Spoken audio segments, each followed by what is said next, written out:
Hi, thanks for joining me today. Today's lesson is going to be on entrepreneurship. Entrepreneurship. Okay, a lot of you get intimidated by the name of that course, and I know it's hard to pronounce and it's even harder to spell. But most of y'all know what an entrepreneur is, whether you realize it or not. And we're going to be going through some of your lessons so that you can understand it better and just see what it is. Now, I'm going to be looking at your lesson from the book because that's what you're going to need to take the test with. So I just wanted to kind of reinforce and explain some of these points to you so maybe you can do better on the test. Okay, so what is an entrepreneur? Like I said, most of you know what an entrepreneur is. It's just a person who owns and operates a business. But there's a difference between an employee and an entrepreneur, because an entrepreneur runs their own business and they're responsible. Of course, they get the profits if the business runs well, but they also assume all the losses themselves. So it gets into your personal money at times if you're not making a profit. So that's one major differences. People go into entrepreneurship for different reasons. Sometimes they just want to leave the corporate world and they think they can be their own boss. Some want the opportunity to work from home and still make money. Others may just have a personal dream or a goal that they want to realize. I know a lot of culinary students often want to open their own bar and grill, and that's just an example of people who decide to be an entrepreneur. People of all ages, races, and backgrounds are creating businesses every day. Now, entrepreneurship is the process of running your own business.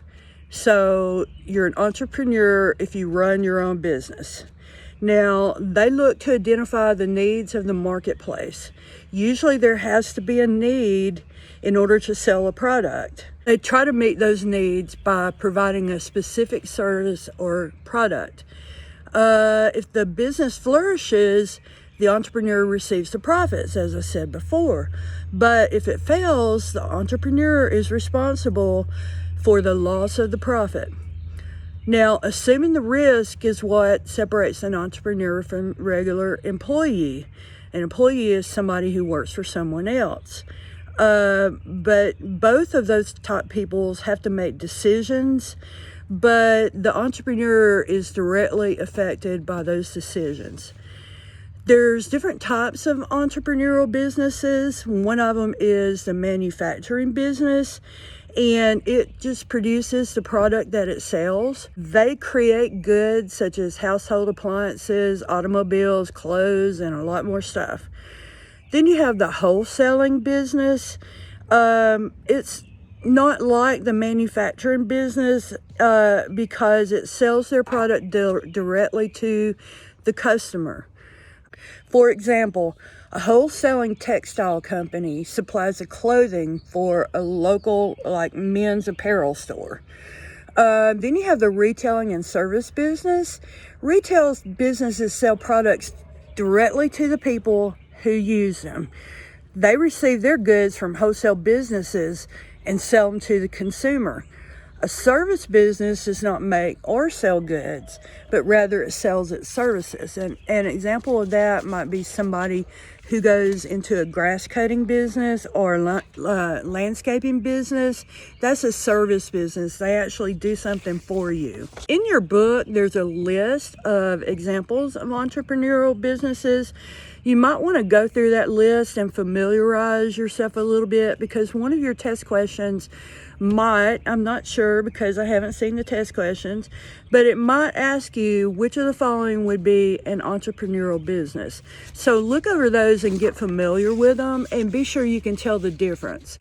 Okay, we're going to talk about some entrepreneurs who changed America, and they even go back to the colonial times.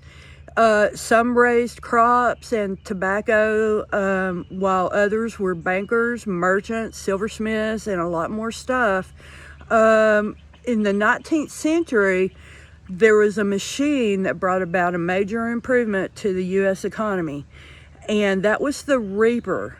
And it was invented by Cyrus McCormick, and it helped farmers to avoid back-breaking work because it was a mechanized way to harvest crops. So you want to remember that about Cyrus McCormick. He invented the reaper. One example of a woman who was an entrepreneur early on, her name was Lydia Moss Bradley, and she took marshland and actually turned it into farmland. And later she came up with her own university called Bradley University, which is a pretty famous place now. Another entrepreneur that I'm sure you've heard about was John D. Rockefeller.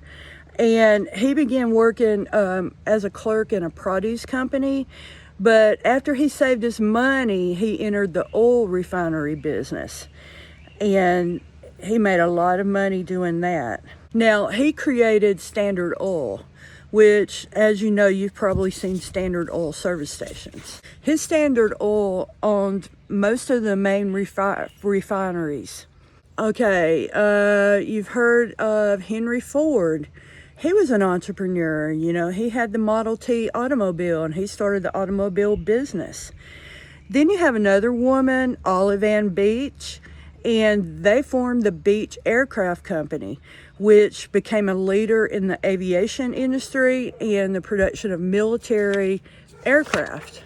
Clarence Birdseye and Rose Knox started a gelatin company, and you know, gelatin is the main ingredient for Jell-O, and so their company met a big demand for Jell-O to be made, and other products have gelatin in them. But the first female millionaire was Madam C.J. Walker. Now, she had problems with her hair. She was a Black American, and she found the need for a new product for other women to use, and she actually took out ads in the newspapers, and she traveled door to door to sell her product.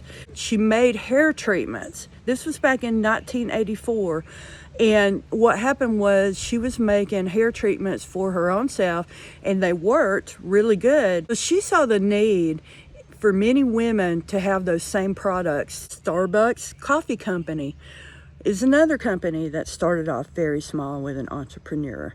It started off in 1971, and now they have 40 million customers per week. The Home Depot was started by entrepreneurs. They opened their first stores in Atlanta, Georgia, and now they have more than 2,100 stores located throughout the U.S., Canada, and Mexico. Harpo Productions, as you know, Oprah Winfrey's production company, is a form of entrepreneurship. So you have all of these people that some of them you may have heard of, some you haven't, but all these people were entrepreneurs, and this just shows the successful entrepreneurs. Some entrepreneurs lose money. That is based on whether they have what it takes to be an entrepreneur. And we're going to go over that in the next chapter. So just remember, an entrepreneur is nothing but a person who owns and operates a business. And they assume the responsibility for the losses or the profits. An entrepreneur, remember, is just a person who owns and operates a business and assumes responsibility for the profits, but also the losses. Now, an entrepreneurship is the process of running one's own company. So those are two easy terms for you to remember on your test. And also remember, just a regular employee works for somebody else. That's the difference between an entrepreneur and an employee. Fun fact. Okay, Forbes magazine creates a list of the world's most rich people every year. And this year, you would probably be surprised to know that Bill Gates is no longer the most rich man in the world. As a matter of fact, he hasn't been since 2017. The new wealthiest person in the United States is Jeff Bezos, and he's the founder of Amazon.com. And that's a huge business right now, but he's an entrepreneur. As for your info also, the Walmart family has always been ranked right up there in the most wealthiest people, and they're still in the top 10 of the most rich people in the United States. Okay, we're going to go over becoming an entrepreneur. Is it right for you? Do you have the skills and the attitude and the personality to be an entrepreneur? So we're going to look at successful traits or characteristics of entrepreneurs. One of them is you have to be an independent person. And that's somebody who makes their own decisions and they do something that they enjoy. They're leaders and they don't rely on others to make their decisions for them. Also, a good trait for successful entrepreneurs is self-confidence, which helps you to make choices and you're able to recover quickly if you made a poor choice. And you need confidence to overcome these challenges and to succeed. Successful entrepreneurs are goal-oriented. They're highly motivated people, and they're capable of developing strategies to help succeed. Successful entrepreneurs are persevering. That means they're able to persist through hard times and good times, and they work until their goals are achieved. People who are successful entrepreneurs are also creative. They're capable of coming up with new strategies and find a way to market their business in new ways so that they can be successful. They set high standards for themselves, which means they're constantly setting new goals and new standards to reach. They're able to think and act quickly. They've got to make the best decisions for the company and to do them quickly.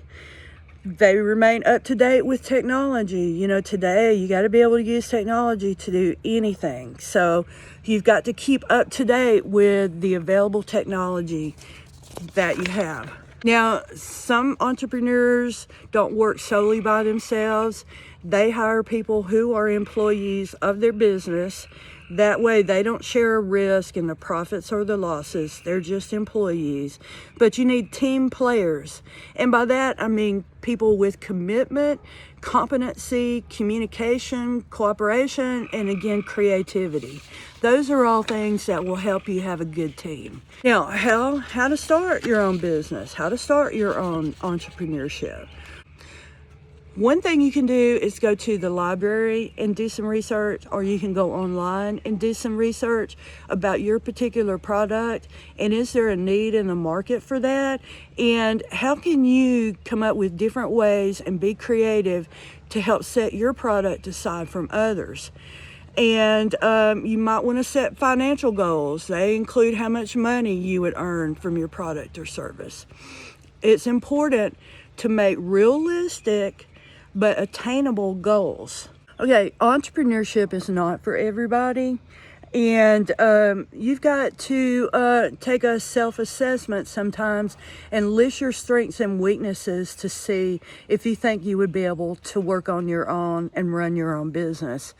One other thing you might want to do is take an interest aptitude test, and that's your ability to learn a particular job. That plays a big role in working for yourself. Fun activity. There's a lot on the internet that can assess your suitability for becoming an entrepreneur. And this particular one that I found on the internet, it's by Entrepreneur.com, and the name of it is, Do You Have What It Takes to Be an Entrepreneur? Now you can find this if you Google that title, Do You Have What It Takes to Be an Entrepreneur? And look for the one by Entrepreneur.com. It's usually the first one to pop up. But so you take a test, and it's supposed to tell you whether you have what it takes to be an entrepreneur. It gives you situations that you might be in, and it's just yes or no questions, so it's pretty easy and pretty fast to take. Now, I took the test, And I failed the first few questions, I must say. I don't think I have what it takes to be an entrepreneur. But you might be, and especially if you're going to start your own business, you would need to take this test and see if you have most of the characteristics that it takes to be an entrepreneur. I hope this helps you in case you're planning to start your own business. You need to consider all of these things. They're very important before you take a risk and lose a lot of your personal income. Sometimes a business doesn't start off making a lot of money until after at least 5 years. So that's another thing you have to consider. You need financial backing, and you need to know where you can go and get that. We'll talk later about business plans and how to go and get money for your business to start it up. But right now, we're finished with those first 2 lessons, and we'll take on the next 2 tomorrow. Thank you for joining in, and I hope you have a good day.